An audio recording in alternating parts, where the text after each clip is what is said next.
Hello friends, welcome to Vishnu IAS. This is Raj Kumar. మీరు last 2 videos చూసే ఉంటారు. తెలంగాణ మూమెంట్ మీద మనం ఎంసీక్యూ సిరీస్ అనేది స్టార్ట్ చేసాం. తెలంగాణ మూమెంట్ మీద ఆల్రెడీ 2 వీడియోస్ అయ్యి ఒక 10 క్వశ్చన్స్ని ఇన్ డీటెయిల్డ్గా డిస్కస్ చేసాము. ఒకవేళ మీరు చూడకపోయి ఉంటే కనుక లాస్ట్ వీడియోస్కి వెళ్ళండి, ఆ వీడియోస్ చూడండి. మీకు ఏమైనా డౌట్స్ ఉంటే కామెంట్ చేయండి. అలాగే మన ఛానల్ని సబ్స్క్రైబ్ చేసుకోండి, మీ ఫ్రెండ్స్కి కూడా షేర్ చేయండి. ఈ వీడియోలో మరొక 5 క్వశ్చన్లు మనం చూద్దాం. Okay, first question. Which among the following statements are correct regarding the fluoride monitoring in Nalgonda? మనకు తెలుసు నల్గొండలో వాటర్ వల్ల ఫ్లోరోసిస్ అనే వ్యాధి ఉన్నది. ఎక్కువగా పళ్ళకు వస్తుంది అంటాం, దాని తర్వాత ఎముకలకు వస్తుంది, బాడీ అంతా కూడా వచ్చే ఛాన్స్ ఉంటుంది అనమాట. సో దాని రిలేటెడ్గా the district fluoride monitoring centre DFMC district fluoride monitoring centre was established on 14th November 2009 is a unique initiative by the District Administration Nalgonda to bring convergence and facilitate interdepartmental coordination of mitigation and prevention of fluorosis. ఫ్లోరోసిస్ని తగ్గించడానికి ఉన్నటువంటి డిపార్ట్మెంట్లు ఏవైతే ఉన్నాయో వాటన్నింటి మధ్యన ఒక కోఆర్డినేషన్ని పెంచడానికి district administration అంటే ఎవరు? డిస్ట్రిక్ట్ అధికారి. లైక్ ఫర్ ఎగ్జాంపుల్ మేబీ ఆ కలెక్టర్ కావచ్చు. కలెక్టర్ ఈ సెంటర్ని particular DFMC district fluoride monitoring సెంటర్ని ఈ పర్టికులర్ డేట్ అండ్ సంవత్సరంలో ఏర్పాటు చేశారు అని చెప్పి ఫస్ట్ స్టేట్మెంట్ చెప్తుంది.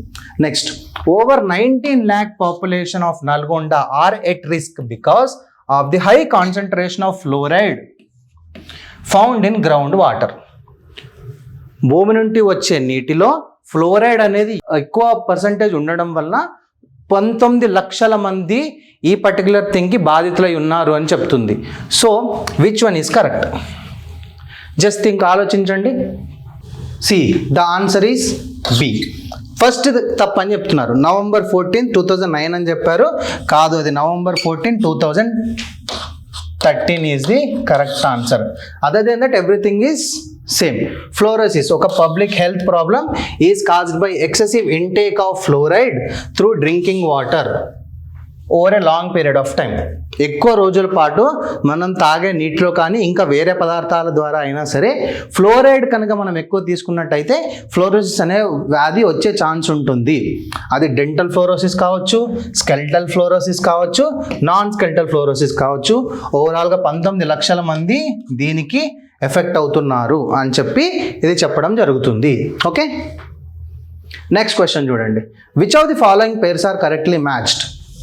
కేరళ బసవి, కర్ణాటక మహరి, తెలంగాణ జోగిని, నెల్లూరు చిత్తూరు మాతమ్మ.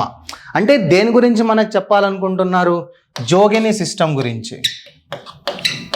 జోగిని సిస్టమ్ అంటే మీకు తెలుసా?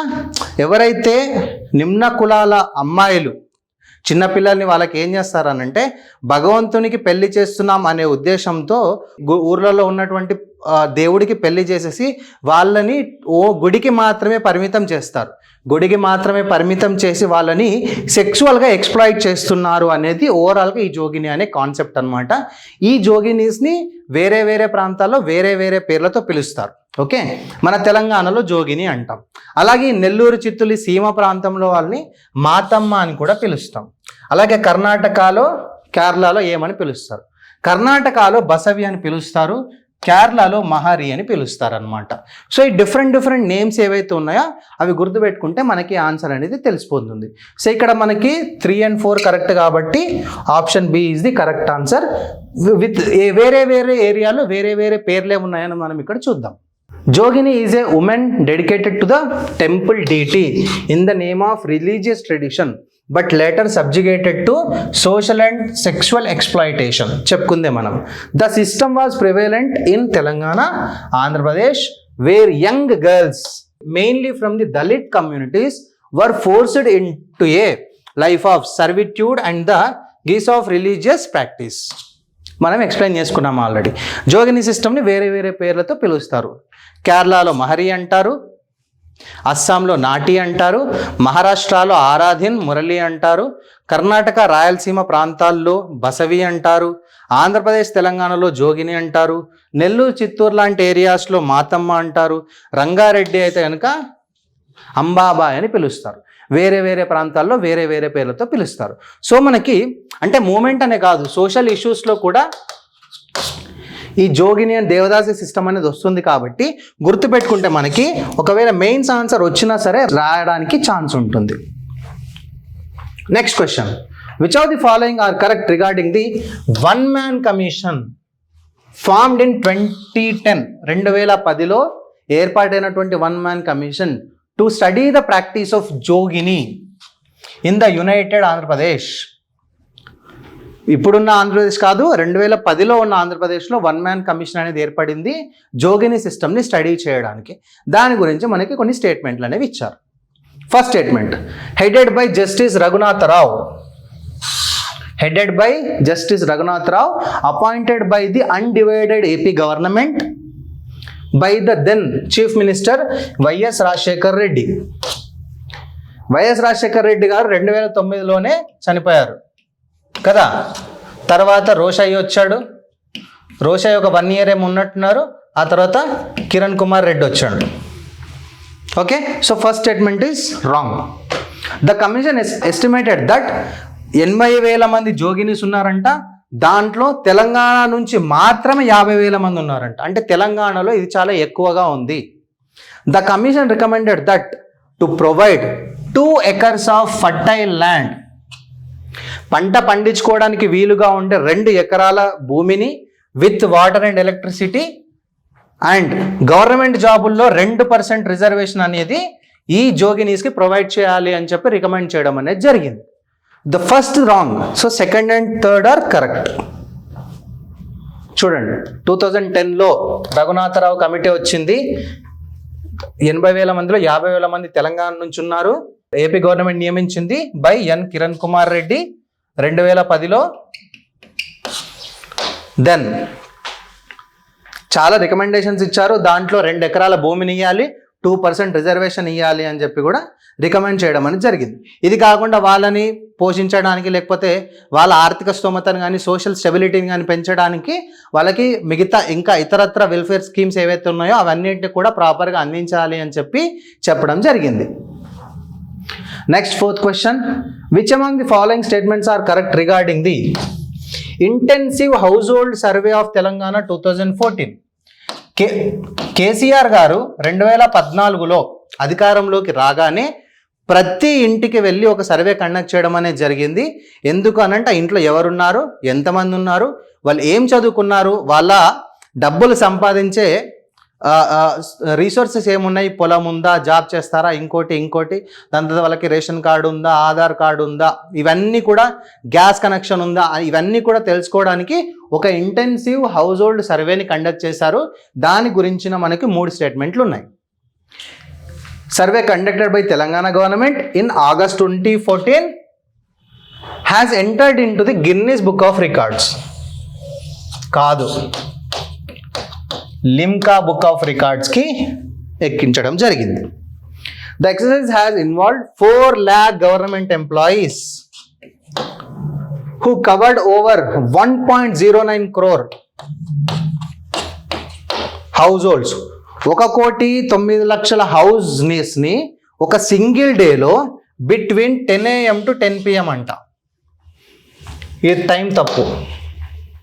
Joginis and Devadasis were excluded from this survey.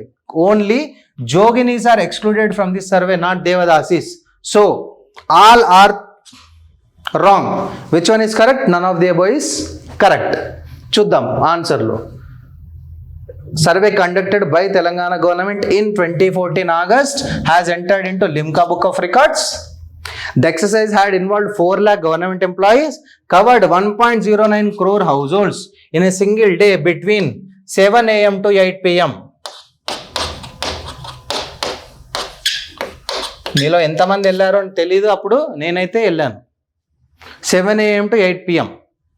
In 2014, they were defranchised after the Joginis were excluded from this survey.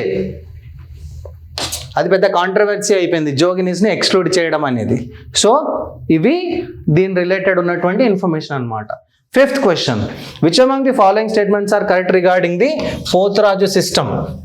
So మనకు తెలుసు తెలంగాణలో ఉన్న ప్రతి ఒక్కరికి తెలిసి ఉంటుంది, ప్రతి ఊర్లో పోతురాజు కంపల్సరీగా ఉంటారు, ఆ సిస్టమ్ అనేది ఉంటుంది. Okay. Women from agrarian communities revere a pantheon of సప్తకన్యకాస్.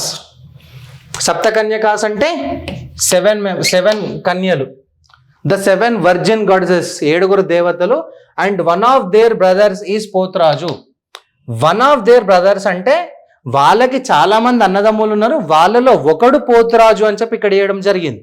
ఇది తప్పు. వాళ్ళలో ఒకడు కాదు, ఉన్నది ఒకే ఒక్కడు, సినిమా టైటిల్ కాదు.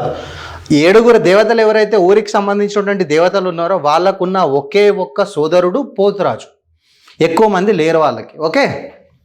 So this is wrong. The Poturajus are the only set of people who can convert a girl into jogin. Yes, this is true. ఎవరు పడితే వాళ్ళు చేయడానికి ఉండదు, పోతురాజులు మాత్రమే చేయాల్సి ఉంటుంది. ఓకే. జోగిని అనే సిస్టమ్ ఏదైతే ఉందో జోగినిగా మార్చాలి అని అంటే వాళ్ళు కంపల్సరీ ఉండాలి. Next, Poturajus play a key role during the ఊరి పండుగ.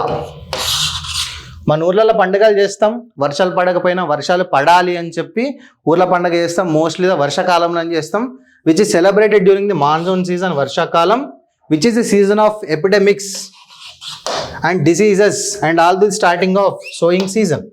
వర్షాలు పడడం కోసం, అలాగే ఊరికి ఏదైనా అపాయం వచ్చినా, లేకపోతే కొత్త కొత్త రోగాలు వచ్చినా, కొత్త కొత్త కరువు బాధలు వచ్చినా, ఏమొచ్చినా కూడా ఊర్లో పండగ చేస్తారు.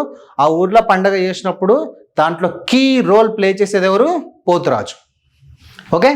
సో ఫస్ట్ తప్పు. So second and third correct. C,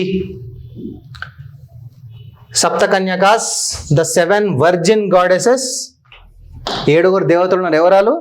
Poleramma, Ankamma, Mutyalamma, Pochamma, Bangaramma, Maramma, Yellamma. And వాళ్ళ only brother Poturaju. He is considered to be the embodiment of the elder sister Pochamma. So వీళ్ళందరి యొక్క పెద్ద సిస్టర్ ఎవరైతే ఉన్నారో పోచమ్మ యొక్క మరో అవతారమే ఈ పోతురాజు అని చెప్పి చెప్తాం. సో 7 పేర్లు మనం విన్నాం, వీళ్ళలో ఏదో ఒక పేరుతో మన ఊరి గ్రామదేవత అయితే ఉంటుంది. ఓకేనా. అండ్ చూద్దాం ఇంకోటి. So Poturajus play a key role during the ఊర పండుగ. One Poturaju will be identified by a group of prominent persons in the village like Patwari, Patel, landlord, representative from different village level, artisan communities like potter. అంటే ఊర్లో ఉన్నటువంటి అన్ని కులాల వారు, అలాగే ఊరి పెద్దలు అందరూ కూడా పోతురాజుని సెలెక్ట్ చేసి అతన్ని నియమించడం అనేది జరుగుతుంది అని చెప్పి ఇక్కడ చెప్తున్నారు. అలాగే ఊరు పండుగ మనం ఎప్పుడు చేసుకుంటాం, మనం ఆల్రెడీ మాట్లాడుకున్నాం. వర్షాకాలం అంటే కరువు సంభవించినప్పుడు కానీ, లేకపోతే కొత్త కొత్త రోగాలు వస్తున్నప్పుడు కానీ, ఏవైనా ఊర్లో ఎక్కువ బాధలు వస్తున్నాయి, లేకపోతే చాలా మంది కంటిన్యూస్గా చనిపోతున్నా కూడాను ఊరు పండుగ చేస్తారు. అప్పుడు పోతురాజు చాలా కీలక పాత్ర పోషిస్తాడు అనమాట. బేసిక్గా ఇక్కడ ఏమి ఇచ్చినాడనంటే వాళ్ళు ఒక అమ్మాయిని జోగినిగా మార్చొచ్చు. అలాగే పోతురాజు వాళ్ళ హెయిర్ కట్ చేసుకోరు. మీరు చూసే వాళ్ళు ఎప్పుడు ఒక పిల్కేసుకొని ఉంటారు. ఓకేనా. సో అదే ఇక్కడ చెప్తున్నారు అనమాట. And if any family desires to offer they daughter as Jogini, they will approach the Poturaju. ఎందుకు? పోతురాజు మాత్రమే ఒక అమ్మాయిని జోగినిగా మార్చగలడు. So that's it for the day. Practice more number of MCQs so that you can conquer the exam. All the best.